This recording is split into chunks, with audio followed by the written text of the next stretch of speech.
Hi, everybody. Thank you so much for joining me today, where we're going to talk a lot about codependency and some of the root causes of codependency and what the heck we can do about it on our healing journey. There are a lot of definitions of codependency out there, and there are a lot of reasons for why someone will present as an adult with codependent type thinking and codependent type behaviors. So, dear ones, I suggest that when you're listening to speakers, psychiatrists, therapists, and alike life coaches talk about codependency, that you really wait for the information that resonates with you to strike a chord, and that you go with what information feels right in your gut and feels right in your spirit. That's really has been the road that I've traveled, and it's totally paid off. And so, a little background information about codependency just to get started. Way back when, like 1960s, 1970s, when the therapists were being presented with alcoholics and counselors were being presented with alcoholics, they noticed a trend in the loved ones of the alcoholics, like the alcoholic's family, were experiencing certain symptoms that were pretty general and very characteristic of other family members.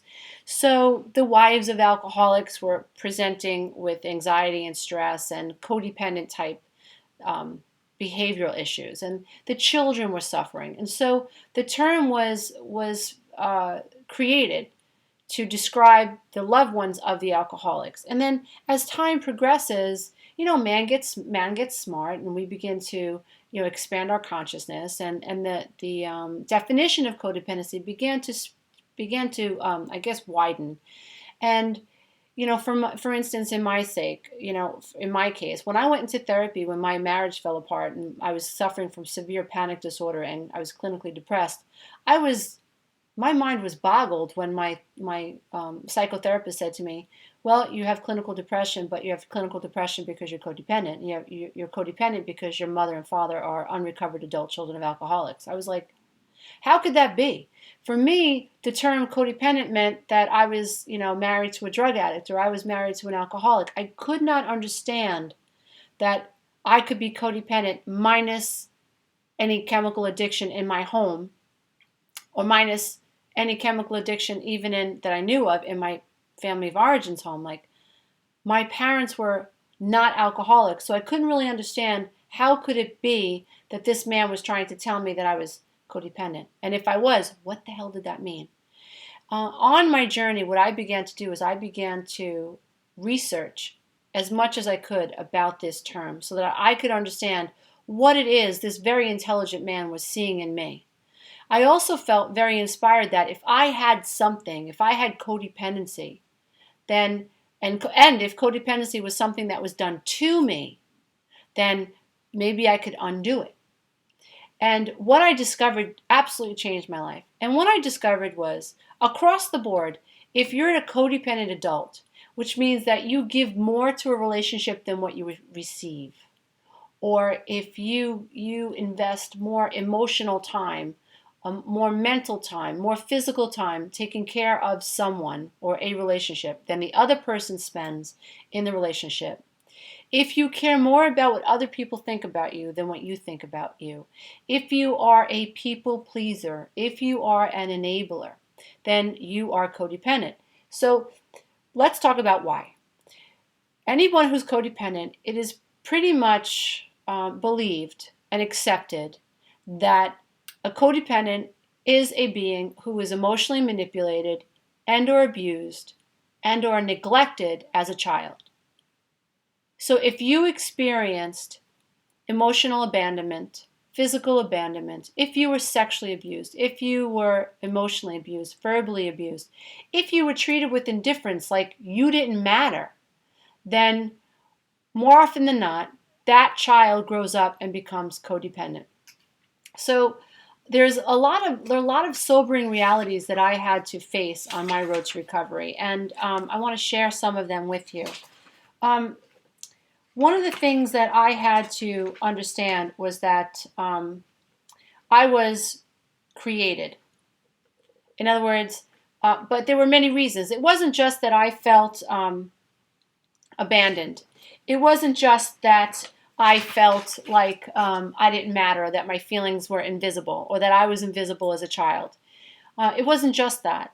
It was also that my parents were modeling codependent behavior. My mother enabled my dad. My mother, in my opinion, invested, and she'll have a different opinion, I'm sure, and my father too.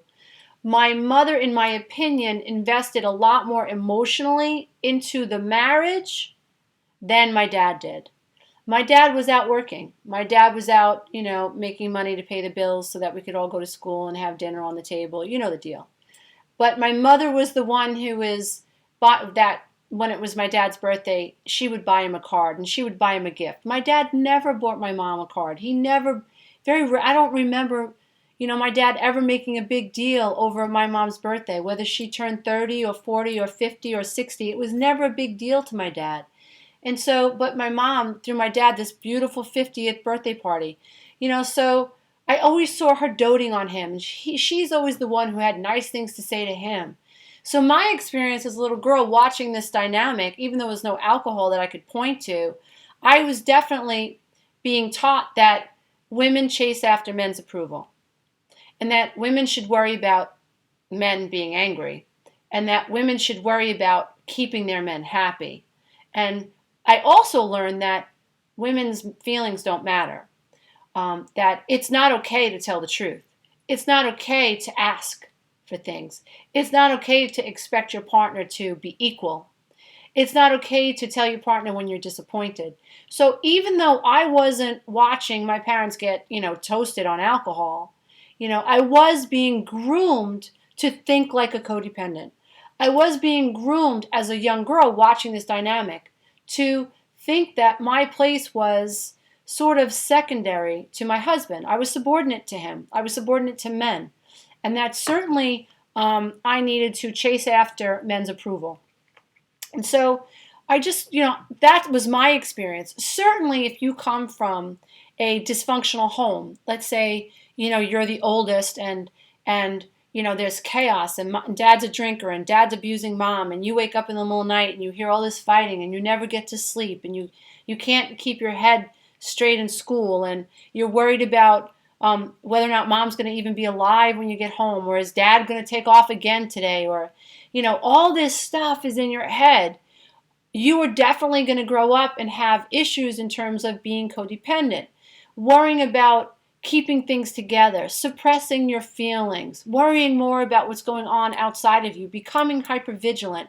When you're that little girl or you're that little boy and you're growing up in a chaotic home, you become very hypervigilant, and that means connections to self are turned off. So when you should be, let's say on the other side of the equation, you're supposed to be like this little kid that is out and about, learning about herself or learning about himself. You don't have the luxury of being able to connect to self because you've got to worry about the war that's happening in your house. You don't know how dad's going to be when you get home. You don't know if you're going to have to hide stuff mom in a closet or lie to dad about where mom was or what clothes she was wearing. You don't know.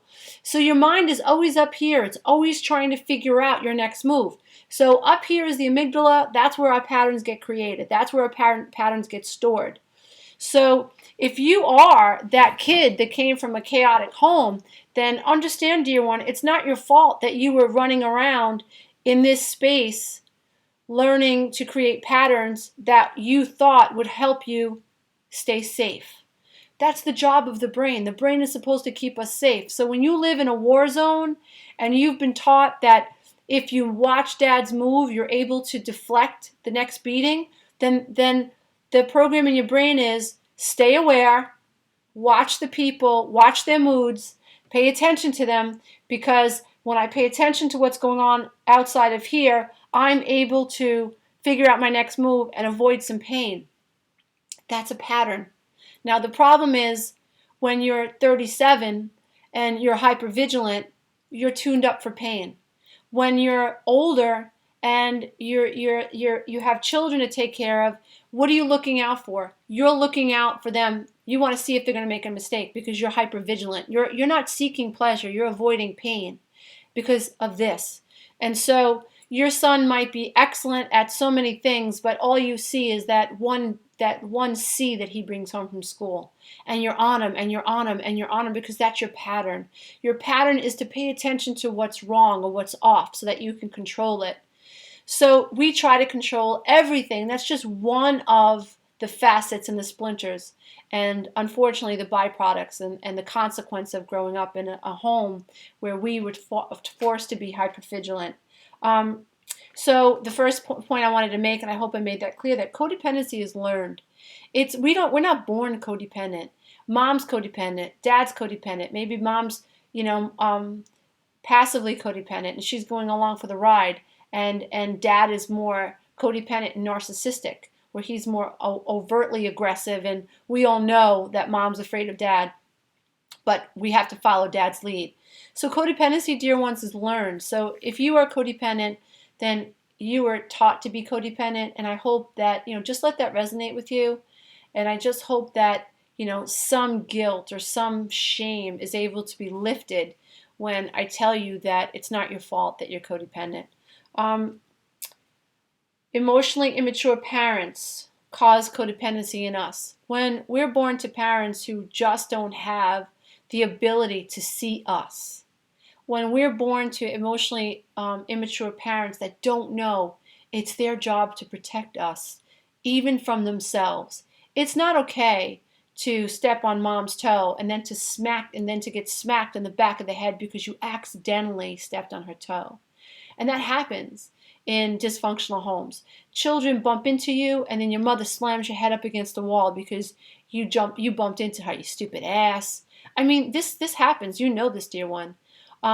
It's not normal to have your father yank your hair because you spilt milk, off the table. It's not healthy. It might be normal in your home, but that doesn't mean it's healthy. It's not normal, and nor is it healthy to have to stuff your feelings and to be terrified of being brutalized by your father. That's unacceptable. Your father's job, my father's job, your mother's job, my mother's job was to see us. We were their children. It was their job to say, I see you. I hear you. I feel you. What's on your mind? That was their job. But when you're born to emotionally immature parents, dads become Peter Pan. They never want to grow up. They never want to grow up. And mom becomes Tinkerbell. She's always fluttering around, doing her own thing. Or, she becomes depressed. Or she becomes anxiety ridden. Or she's on medication. So now, great. Dad's out having an affair. That's how he's evading responsibilities of fatherhood and marriage. And mom's out, taking drugs, and that's how she distracts herself from being responsible to us, her children. And so the adults in her life, they're effing checking out. They're checking out. And no one's taking care of us. So if you're the oldest, sometimes, not in all cases, and I don't mean to, make any sibling feel like that wasn't the case for them, or to, stigmatize or to alienate any other child in the family of origin. But if you're the older child and you've got 4, 5, 6, 7, 8 siblings, and mom is passed out on the couch, and she's out doing her thing till 4 or 5 o'clock in the morning, and you don't have a dad at home, the older siblings generally take care of the younger siblings. That's not supposed to happen.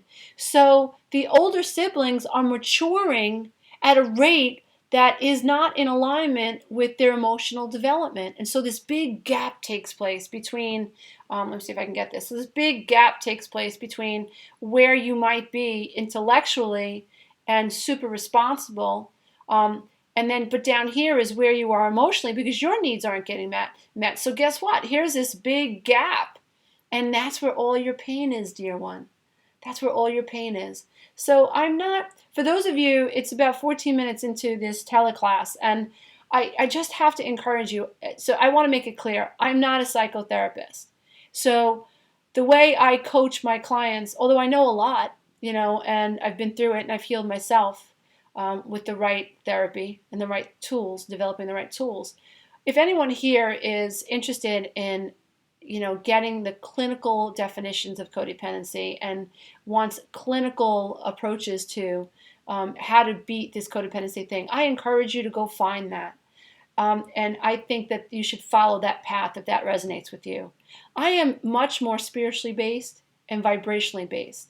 And so my experience is that helping people understand in terms of energy sometimes, like, in other words, there's a gap here, there's a big hole. So when I say to you that when you're a child and you're born to people who are immature, lots of times you've got to grow up real fast. You've got to learn to make those bologna sandwiches. You've got to learn to, look inside the cushions of the couch to find money so that you can buy some food at lunch because mommy's not going to give you any.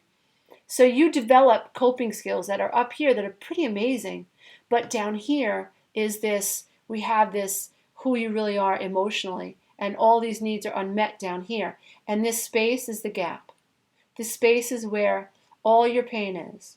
And what we need to do in emotional recovery is to go back and look at those gaps and find them and shine lights, higher self-love, and higher self-guidance into those gaps, because the truth shall set you free. And the more light we use and the more love we cast on those gaps in us that were created in us long ago that are not our fault, the more we do that, the more we find the strength and the courage to do that, the deeper we heal. And so what will happen is vibrationally we begin to change. So it's sort of like, I just had a session this morning with a client. I said it's sort of like having a splinter in your foot. And you're trying to get through life and you want to dance, but it impedes your ability to do the kinds of things you want to do on the dance floor. But every time you look in your foot, you can't see it, but you just don't feel right. You want to be, completely available to your partner, but you can't be because you feel like something's holding you back. The pain in your foot is ridiculous, or the pain in your body is ridiculous, but you just can't see it, And you might say to your partner, like, something's wrong, but I don't know what it is. But you don't know you have a splinter in your foot. You just know that your white blood cell count is up and you don't feel right. You feel funky. You feel off balance, And then all of a sudden, you hear something that resonates in your body. Maybe something that I've said or something that someone else has said about codependency or being an ACoA or being emotionally abused, and it resonates with you. And now you start looking. Looking where? You start looking within for the pain. And if you look long enough, you'll bump along the road, you'll bump along in life, and you'll bump into someone perhaps like me, or a video like mine, or there are thousands on YouTube, by the way. Or you'll attract a coach, you'll attract a psychotherapist into your life that'll say, I think I know what's going on. You're codependent. And I think I know why. Let me show you something. And through talk therapy, cognitive behavioral therapy, coaching classes and sessions, the guide that you have manifested will help you see, like, oh, this is what's going on. There's a splinter in my foot. Now, this is the thing. Emotional splinters are not anything that I can take out of you. They aren't anything any psychotherapist can take out of you. Emotional splinters are things that only we, the being, can uncover and eliminate from our lives. And the way we do that is we have to learn to slow our minds down. We have to learn to identify our feelings. And very much, codependent recovery is about honing in on the hole. Where is the gap? Where is that splinter? Because if I can help you figure out where the wounds got created, then I can help you stay on that path. And eventually, you'll be able to pluck that splinter out and say, not today. I'm not 3 anymore. I am not this lost child anymore. I am not lost. I am found. I have found myself. And so I encourage you that if any of this work is resonating with you, stay on this path. It gets better. But I must caution you. When I began, and I see it over and over in my coaching classes, and my coaching sessions, my one-on-ones, and my teleclasses, when you begin getting serious about healing the codependent within you, healing your codependent self, your life gets messy. People don't like the new you. The new you is going to set boundaries. It's really important to remember that. It's really important to keep that in the forefront of your mind, like, oh, this is par for the course. This is what happens when I say, no, I'm sorry, I'm not going to be able to watch your children this weekend. And our narcissistic best friend gets really pissy. She's going to be unhappy that you exerted a boundary. And you're going to feel uncomfortable with not being able to please her. And that brings me to another point. But first I want to say is, what happens is we attract people who are as dysfunctional as we are.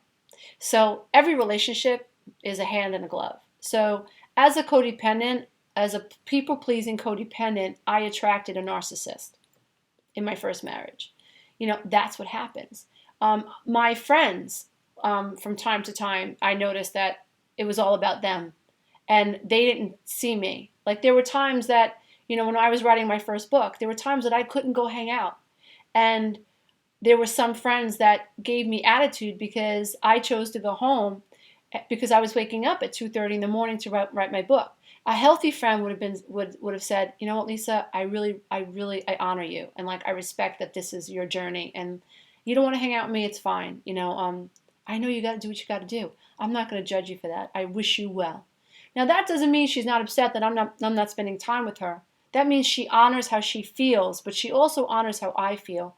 So codependent healing is about honoring every different facet in every different person. So I have a right to not want to hang out with you because I want to go write my book. And you have a right to be pissed off about that. But a healthy person, is going to honor how I feel along with honoring how she feels. And dear one, once you set a boundary with your friends, not everybody's supportive. And that's when you're able to tell the narcissists from the true friends. And so even if your friendship with one friend was a little bit all about her, when you start to change, the relationship kind of is able to withstand the new boundaries because it's a really solid friendship. The friendships that fall apart because you're honoring yourself, then they weren't as strong as the ones that were able to make it last. And that's okay. It's about us learning to accept that that's all part of the growth process. As we heal from codependency, there are people who are going to stay and there are people who are going to go. And that period hurts like hell. When I was losing some of my friends, I cried over it. I was like, I can't believe I'm not hanging out with her anymore. I can't believe like we have no contact anymore. But I have to bless it. I have to accept it. And it hurt. It hurt like hell. So I caution you, dear one, if you're gonna explore setting boundaries, explore finding out where these gaps are in you, I have to let you know, the road ahead of you is going to be difficult. But if you hang on, if you keep your eye on the light at the end of the tunnel, I promise you it will be so worth the fight. My life is so amazing right now. And I don't say that to sound grandiose and to brag and to sell books. I really don't. For anybody that's written a book, you don't make that much money on it anyway. It really is to promote yourself and to promote your message. And if you're really interested in helping people, then that's why that has to be your goal for writing a book, because you're not going to get rich writing a book unless you're picked up by some major publishing company. And even then, it's all about royalties. And so my purpose for writing my book and my purpose for creating my YouTube channel and for writing my websites and whatnot, believe it or not, really is about sharing this information and helping create more love and light in this world. Because my light, I'm hoping that what I've learned helps inspire you, because if it does, then guess what, dear one? You become more of a light body, and that helps all of us. And that's so exciting to me. So that's what I'm trying to say. I'm not a clinical person. I am very much the spiritual and vibrational coach that's going to help you figure out how to transcend these wounds emotionally and vibrationally so that you can resonate at higher frequencies of consciousness. That's the way I speak. And so, but if you like more of a clinical approach, I encourage you to just click off this YouTube video and go find that, because that's going to resonate with you. And that's what I want. I want you to find stuff that resonates with you. I wrote, families tend to equalize to the dysfunction. For instance, deny mom is jealous of her achieving child. codependency sometimes gets created in homes where, everything is being denied. And so often, I have clients who will say things to me like, you know what, Lisa, I'm embarrassed to say this to anybody, but I felt like my mom was jealous of me. Totally get it. And that's fair. And if that's what you felt, you have to trust that. All that means is that mom was immature. That's all that means. It doesn't mean, and it also means that you have a wound there because, we talked about this gap, and what's in this gap is pain. So what we would do is we would have you explore what it felt like to come home with an A and have mom, pee on it because she felt insecure about herself as an intellectual being. And she was threatened by her daughter's intelligence. And she was threatened by her daughter getting positive reinforcement because she never got positive reinforcement. And so that's a dysfunctional process of relating. Now, what happens is codependent parents create codependent families. And usually everybody in the family dynamic is codependent. So guess what? You can't call Aunt Mary Sue and say, Aunt Mary Sue, I brought home an A, and my mom totally chewed me out for something that happened last week, and I feel like it's all because she wants to avoid me, avoid the fact that I got an A. In a weird way, it feels like she's jealous of me. Forget it, because most cases, Aunt Mary Sue is going to deny what you're saying and accuse you of being crazy.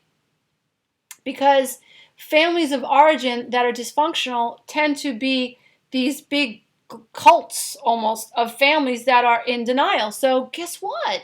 You, this poor itty bitty baby, are locked inside this dynamic and you are powerless, and it's awful. It's awful because you're living that way in denial, trying to unfortunately equalize yourself to the craziness, because if you don't, you will not be able to survive.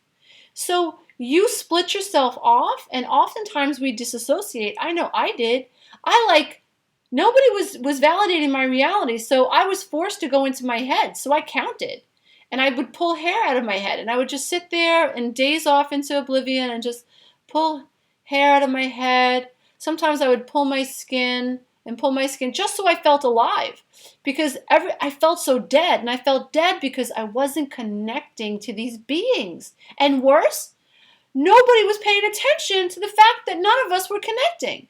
Worse, my mother and father were okay with not connecting to one another because they were codependent. And so my mother was too busy trying to please my father, so she was existing on that realm. And my dad was too busy trying to make money, so he's on that realm. So everything that's happening down here, with the kids, and we's getting ignored and not invalidated, and no one's paying attention to how we feel. My parents are disconnected from that. So that's what happens in dysfunctional homes. Another problem is lots of dysfunctional homes don't look dysfunctional. From the outside, my family looked awesome. White picket fence, a dog, a couple of birds. We went to private school. So for me to go to my teacher and say, I don't feel loved, I feel invisible, my principal probably would have gotten on the phone with my mother and said, your daughter is self-absorbed and she needs therapy, and she's probably selfish, and you need to start punishing her and taking things away from her. This probably would have happened. And so, dear one, if that resonates with you, just sit with that for a little while. Just watch this video over and over and over and understand what may have happened and where one of your gaps might be. Because I'm telling you, looking at that alone is healing. Validating that is healing. Finding that splinter and going, oh my God, I was forced to deny myself. I was forced to equalize to the craziness in my home. I had to, because if I didn't, I wouldn't have been able to survive, because not validating them would have caused me to be invalidated by them. So going along with the program hurt less. It hurt less. And that is so, so sad. Now, unfortunately, dear ones, that program is here. Go along with program. It hurts less. Don't rock the boat. It hurts less. Don't pay attention to how I feel. That hurts less. Don't tell people what I saw. It hurts less. It hurts less. My brother is abusing me. I'll act like it's not happening because that hurts less. That's all in here. Now, dear ones, receive this. That's not a bad thing. And I'll tell you why. I'll tell you why. Because our brain was trying to protect us. We have that pattern running around because we knew we were powerless. And the only thing that we could do, because we were children that were stuck in, so I want you to imagine that there's a line between my fingers. This is fight and this is flight. Now, when you live in a crazy home, your instincts are to flee or to fight. But when you're powerless and you're a year old and dad's beating the crap out of mom, or mom's a prostitute, or mom's a crack addict, or your sister's a drug addict and she's got lots of boyfriends in the house, or whatever's going on, a lot of craziness. When you're that little baby, you're stuck in the middle. You're stuck. And you cannot fight these people, and you can't run away. So you're stuck. You're dependent. You become, the image that I get in my head is of a 3-year-old baby, sitting down in a dark corner, like, with her legs crossed and her eyes down, feeling stuck. And I know that's how I felt in my marriage, and I was 33. I felt like that 3-year-old stuck. I didn't know then that what was happening was all my brain knew how to do was people please, because that's the only game I know how to play. So if my husband came home, my ex-husband came home upset, I knew to smile. How you doing, sweetheart? How was your day? If he slammed some cabinets, I knew to keep it up a notch. You need anything? You want anything? Can I get you anything? It was always trying to manage his mood and make him feel better, because that's the only thing that I could do when I was 2 or 3. So I understand now that as early as infancy, infants know to smile at mommy if mommy's unhappy. Infants actually know when mommy doesn't feel good.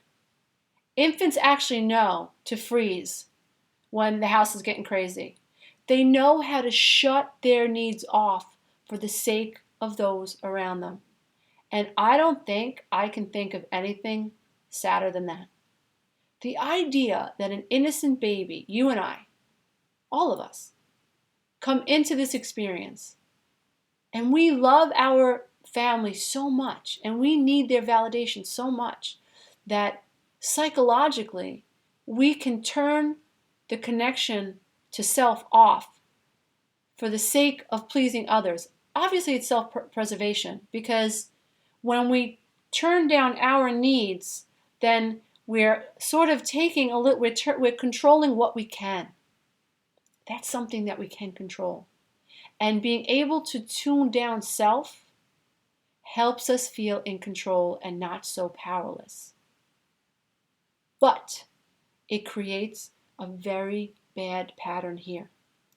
Because when we're 33 and our best friends are walking all over us, and they say things like, "Oh, listen, I'm gonna come to your house. I'm gonna borrow your Louis Vuitton shoes on Saturday. I have a date," and we go, oh, "Okay," and we don't want her to do that, but we have this pattern where I don't want her to do it, but I feel like I have to people please, and if I don't say yes, she's gonna get angry. So let me turn myself down and let her walk all over me with my Louis Vuitton shoes.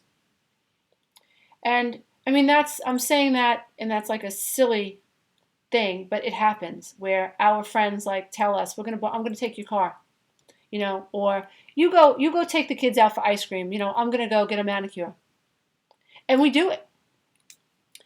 When it's an extreme situation, and we have a marital situation, for instance, and let's say we're a woman, and we're married to someone who is cheating on us, and he says to us, well, I only, if you didn't hound me so much, I wouldn't have to go out and have sex with other women. Oh my God. Oh my God. So now, if you're a codependent and mom's taught you to enable dad, and you have no blueprinting for boundaries, and you don't know what it's like to stand up for yourself, you're behind the eight ball with this one, because you don't know how to stand up for yourself. You don't know how to acknowledge the truth. You don't know how to tap into your feelings. Why? Because you're that 3-year-old girl sitting in the dark room with her head down, trying to control the situation by turning herself down. So when your husband presents you with this information and he blames you for why he's having an affair, you immediately turn off how that makes you feel. You turn off any rights you have to say, okay, I'm done. This doesn't work for me. That just is, I'm not willing to accept that. That's a boundary for me. That's a deal breaker. We don't have any blueprinting for that. Our first instinct out of the box usually is to turn it down, because that's what we can control.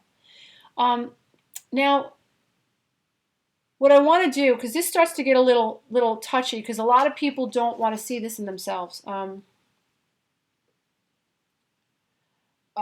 We learn to deny the dysfunction in others because the adults are not dealing with the issues. So I just want to reiterate, we deny what's happening around us because nobody in our experience is dealing with this. So if you had a dad who beat you, and you went to Sunday dinner, and then you have a black eye, and like your Aunt Helen doesn't say anything, and then it comes up, the dad says, yeah, I had to smack some sense into her because she got a C on her report card. And Aunt Helen puts her head down, she doesn't say anything. Aunt Helen is teaching you to deny the experience. So here we go. There's that gap. There's the pain. You were not validated. So that's modeling you, and that's teaching you to invalidate your own pain.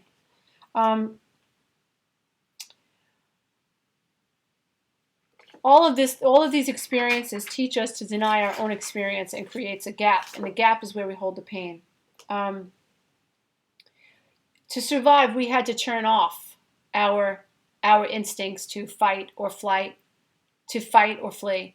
So we got stuck. And today, as adults, many of us, that is how we feel. We feel stuck. We're in relationships with people we can't stand. We're dealing with things that we can't tolerate. And we ask ourselves, why am I putting up with this?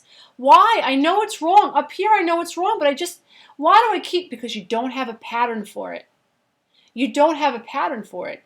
And worse, the pattern is, I'll turn myself down so that I can tolerate it. So the goal really is to get you to see that pattern, and then to teach you how to connect to self and connect to your feelings. And I'm telling you, dear ones, it's tough, because it's like opening a door. And then I felt like when I was going through this, it was like I opened up a door and all these bats flew out of my chest. Like, oh my God, it was so painful to have all these emotions like flying up around me. And it was very painful.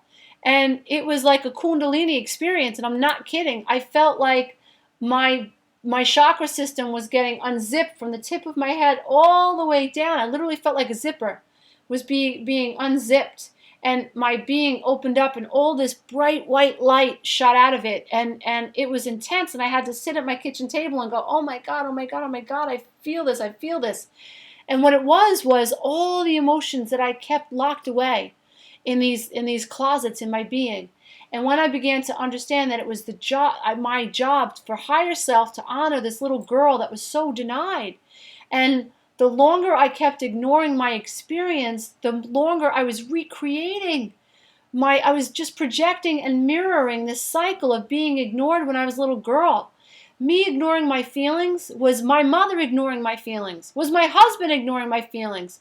So me ignoring my feelings as an adult was just me recycling all the experiences that I had with other people that were ignoring me. And that was like, boom, that was my aha moment where I went, okay, woof, I got to start paying attention to how I feel. But it's uncomfortable. It's like walking on glass, but you got to do it. If you want to get to a higher place, if you want to get to the place where you are enlightened and you feel free, you got to do it. You got to walk on that glass. You got to walk on that glass. That's how you get your wings. Okay, we are people pleasers generally. If you're here on this channel, you have to understand that people pleasing is the result of patterns. And waking up means that we are seekers of truth and enlightenment. And on this path, we get to see our pattern, these gaps, and we get to shine a light on these gaps. And this light helps us heal. So it's sort of like merging our shadows with the light. So yeah, we have shadows, not our fault. Mom and Dad did that in our experience. But we are born light beings. And the goal is to shine that light on the shadows of us and the aspects of ourselves that aren't so pretty. And we just love it. We send those shadows love and light. We send those shadows love and light. We connect to higher self. We connect to higher consciousness. We connect to creator. We connect to a stream of abundance. We just keep shining our divine light that we were born with on the shadows inside of ourselves. And that's how we transcend. So we learned to people please when we were being abused at home. A, we learned to minimize our own feelings. B, to please others. C, to get them off our back. D, try to help them feel more comfortable. Why? We needed to feel seen. We hoped we'd feel seen. We prayed for their validation. We were trying to control what we could. We knew we could not control others, but we could control our reactions. What now? Today we may be stuck feeling like that 3-year-old little girl or little boy seeking validation. And when we attract an energy being like Mom or Dad, we literally are 3 years old again. Now, this is the tough part. And it's difficult. I get nervous saying it because it's so hard to receive. It was hard for me to receive. But I had to come to a point on my journey where I realized that my people-pleasing was manipulative. And it gave me what I call bitching rights. So what do people do that are stuck? They bitch about it. What do people do that are stuck? They complain. What do people do that are stuck? They whine. What do people do that are stuck? Woe is me. Woe is me. I'm so stuck. He's such an idiot. He's an alcoholic. I can't believe it. Can you believe he talks to me that way? Can you believe he did that? Can you believe she said that? Can you believe that? Can you believe it? That's what we do. So people-pleasing gives us the right to bitch and moan. And I feel that's the way we get to relieve some of the anxiety we have over feeling stuck. But all it does, dear one, is keep us stuck. We are reactive. We are reacting to what's happened. We're not acting. We're not exerting a boundary, and we're not following through. We're taking no responsibility for how we feel. Now, we don't do that because we don't know how we feel. Well, we know how we feel, but we don't know what to do about how we feel because we were taught to deny. We were taught to tone ourselves down. And so a coping mechanism, a coping skill is bitching and moaning about it, but it's dysfunctional. So this is how it works. If I give more to you than you give to me, when you don't meet my expectation, that gives me the right to punish you. That gives me the right to punish you today in a way I could not when I was 3. Of course, this is all unconscious and it makes people uncomfortable. But until we learn about what might be keeping us stuck, we stay stuck. So if that's resonating with you and you are hearing me say, oh my God, I am people-pleasing, yes, for all those reasons I mentioned earlier, because we were from dysfunctional homes and because Mom was a people-pleaser and because I toned myself down. Totally valid, but we have to come face to face with the reality that we also people please because it gives us a right to play the victim. And in playing the victim, we are evading responsibility to self. We are posturing ourselves like a victim, and that keeps us stuck. And until we say, I don't want to do that anymore. Like, I want to learn to give because I want to give. I want to be kind because I want to be kind. You know, I want to cook my husband his favorite meal because it gives me joy in making him his favorite dinner. I want to hold the door for people at Dunkin' Donuts or Walmart or Target because I want to. Because that's the way I sow a good karmic seed. It makes me feel good. You know, just yesterday I went food shopping and there was a man in front of me and we were in the bread aisle and you know his cart knocked over like 2 or 3 loaves of bread and he looked at the bread and he just walked away I was like, okay, no problem. So he turned the corner, and I proceeded. And as I passed, I picked up the bread and I put it on the shelf. There wasn't another soul in the aisle, but I did it because I wanted to. And as silly as that sounds, it's an exercise that I do. I do things like that when no one's looking. I don't do things anymore for the payoff. I used to. I used to. I used to wash your car because I wanted you to go, good job, Lisa, you're such a good person. Because why? Because I never got a sense of validation from my parents. So I would seek ways to be kind to you so that you could see me. And I would be good. That would be good for a day or two, but then before you knew it, I went right back to my default setting.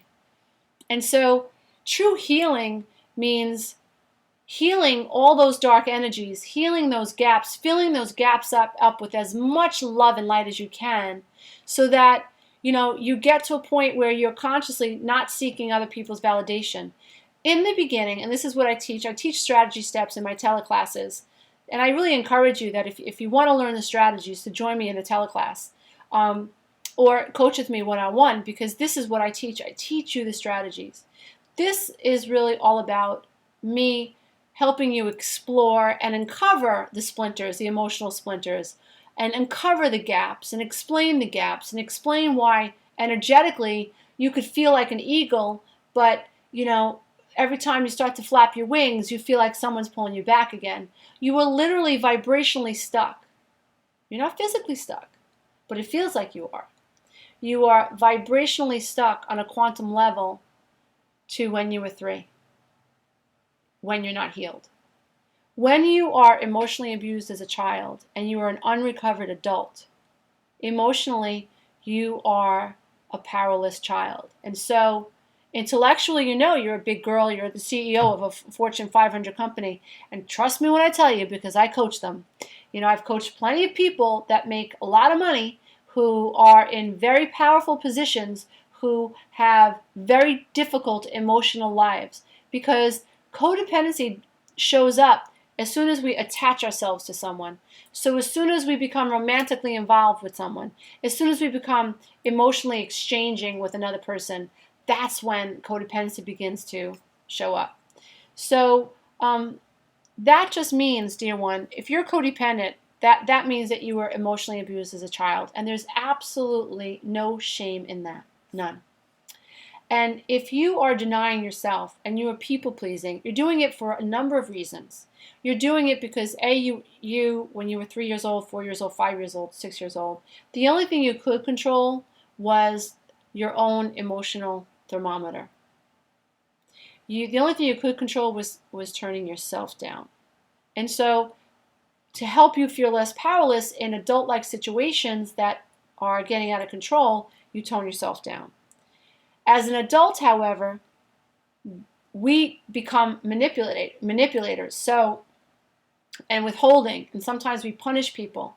And so, let's say, my adult son says something that I don't like, and I know that if I confront what he says, we're going to get into an argument. If I don't confront him about it because I'm worrying about the argument, that's coming from a codependent place. So what I'll do is, as a codependent, unrecovered, I'll minimize myself. Why? Because I'm trying to control his reaction, and because maybe I don't want to lose his validation. And so rather than tell the truth and risk losing his validation, which is manipulative, I will go along with the program, even though I don't believe in what he's doing or what he's saying. So I'll choose to be his friend, which is totally unacceptable. Totally unacceptable. And so many ACoA parents and so many dysfunctional parents make pseudo-partners out of their children. And so if I am unrecovered and not able to validate myself, and I fear losing my son's validation, I will minimize my experience for this, because I don't want to lose his validation, and that is manipulative. And so I really hope that you guys have enjoyed this video. Please reach out to me and let me know if you'd like me to do these longer hosting sites. I would love to do them if they're working for you. This is about 49 minutes long. Again, I just want to reiterate, my name is Lisa A. Romano, and I'm a life coach for adult children of alcoholics from alcoholic, active alcoholic homes, as well as dry homes. My client base is primarily adult children who are in estranged relationships or strained relationships, or who believe that they're codependent or struggling with addiction, emotional addictions to others. And I coach people through the codependency, the breaking of codependency patterns, and to higher ground. It is my pleasure to have been brought to you today, and my honor to have you witness and be a part of my work. My website is www.healingselfesteem.com, as well as www.adultchildofalcoholiclifecoach.com.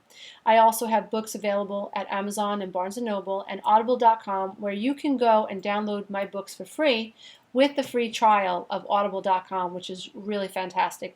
And the great thing about the audibles is that you can listen to them over and over and over and over. And so that's what you want to do, dear ones. You want to break these patterns. And listening to this webcast, for an hour, and then it goes in one ear and out the other, that doesn't help break the pattern. So what you want to do is get into a calm mental state. Do a video on meditation, and bring yourself maybe to a theta state where your brain becomes very receptive to information. Then watch this video. Then listen to one of my audiobooks. Then go fall asleep, so that your brain, there's no conflicting data. The goal is to break these patterns. The goal is not to hate yourself because you have the patterns. The goal is to understand that you were abused, you were a victim. But until you wake up and realize that you have the ability to live a Christ consciousness, meaning that when you become Christ conscious, you are able to understand that you are the way, you are the light, you are the life, and you yourself are able to heal self, and you can die to the old and be born again in the new. And in being born again in the new, you resurrect yourself. My new life is truly a new life. It's truly a new life. I am not the same person I was 15 years ago. She's gone. She's gone. And she really should have never existed, because she was my false self that my parents taught me to believe in, and my teachers and peers taught me to believe in. The person that's coming to you today, that's who I was born to be. So I have successfully merged and integrated in terms of my own personal trinity, my mind, my body, and my soul. I am the trinity that I am. The trinity that I am. And I am very much more conscious of living the I am reality and the Christ consciousness, and being aware that I am everything, and everything is me. And so that might be a little far-fetched for a lot of you. It might be just what some of you needed to hear. I'd love to hear your thoughts on that. So that's it. That's been our hour, dear ones. Thank you. Namaste. Thank you so much. I bow to the love and light in you.